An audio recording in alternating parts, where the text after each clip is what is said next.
Bonjour, René JB. Alors, je m'excuse, j'ai un peu la crève, alors j'espère que vous me comprendrez quand je parle, excusez-moi. Je vous avais parlé que dimanche dernier, j'avais ressenti une mauvaise présence derrière moi. Et je sais qui était la mauvaise présence. Alors, c'était mon grand-père que j'ai ressenti comme ça. Parce que hier soir, je n'arrivais pas à dormir. Il était 3 heures du matin. Alors, vu qu'en plus, ce moment, je suis fatigué, j'ai la crève, enfin le rhume. J'arrivais pas à dormir. Et je me suis levé plusieurs fois, et puis à un moment donné, je me suis mis dans le lit, et j'ai ressenti la présence de Jésus. J'ai eu les larmes aux yeux, comme je vous disais, quand il est à côté de moi.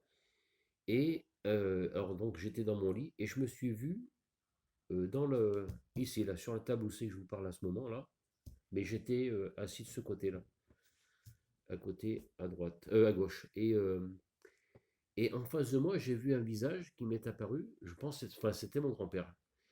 Et il m'a fait comprendre qu'il voulait que je le pardonne de ce qu'il avait fait il y a bien longtemps dans le cimetière.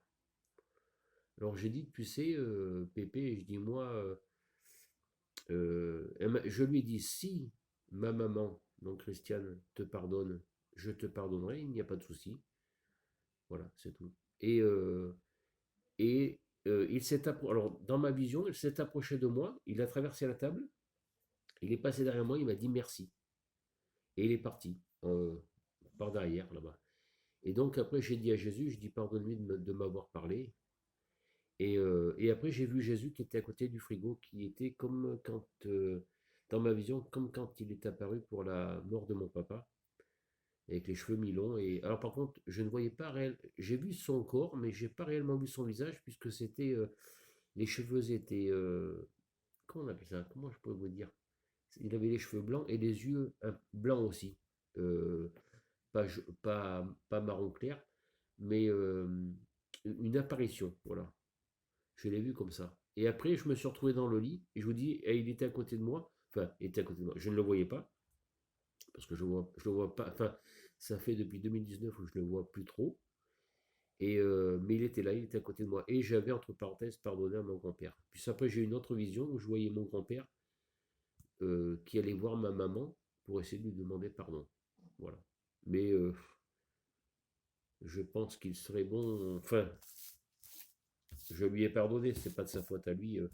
On va dire que c'est la bêtise universelle, ce qu'il a fait. Et qu'est-ce que je voulais vous dire?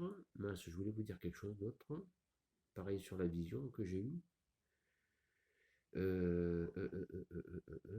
Mince, je me rappelle plus. Mince, un trou de mémoire. C'est sur mon grand-père en plus. Ah oui, c'était ça. Je J'avais dit dans certaines vidéos, enfin il y a très longtemps, j'avais fait des vidéos et je disais que Jésus ne pardonnait pas comme ça. Et je m'étais mis à mis sur des sites de paranormal, et c'était, je pense, des catholiques pratiquants, parce qu'ils m'avaient dit, c'est pas vrai, Jésus pardonne. Or, que mon grand-père est décédé en... Enfin, mon papa est décédé en 93. Mon grand-père, quand son fils est parti, il avait, je crois, 93, 94, 95, et en 95, il est décédé. Bon, je n'ai pas pu monter le voir pour l'enterrement. Et de 95 jusqu'à maintenant, c'est juste maintenant que Jésus lui a pardonné ce qu'il avait fait. Donc Jésus ne pardonne pas comme on pourrait le croire aussi facilement que on pourrait le penser. Voilà, c'est tout ce que j'avais à vous dire pour aujourd'hui. Et la prochaine, et j'avais vu aussi l'ange de la mort, mais ça j'en reparlerai un petit peu plus tard. J'attends un petit peu.